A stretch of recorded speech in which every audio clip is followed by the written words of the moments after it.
Hello good people, now today I'm going to make a lovely cup of tea because clearly people don't know how to. So here's the tea bag going into the cup. You do not need to cut it open, okay?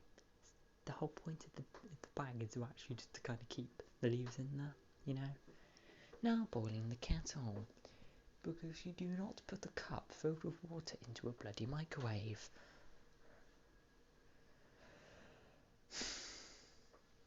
Now the water is boiled, you pour it into the cup, like so.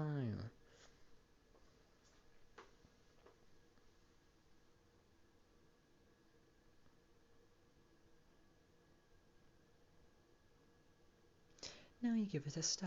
Now doing it one-handed is not the easiest thing. Don't forget to give your tea bag a little squeeze so you can get some of the juices out. And don't forget to bin your tea bag.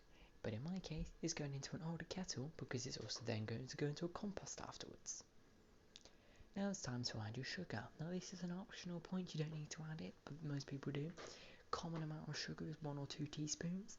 Because you don't pour sugar into a cup, that is not legal. So I'm adding 2 because I like 2. Now they're not exactly proper teaspoons, but they're close enough, it's fine. And a little stir.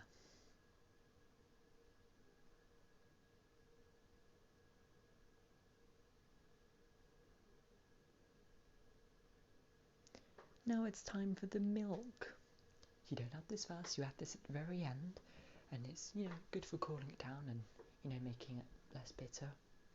But yeah, Also you don't pour in a stupid amount of milk, you literally don't want it to be the same colour as milk, you just want it, a little paler. Look, there we have it. It's not at the rim, it's not spilling out everywhere, it's a good amount of milk. So there we go people, that's how you make tea. You do not need a microwave, you do not need a pair of scissors, and you do not need like 500 different types of powders.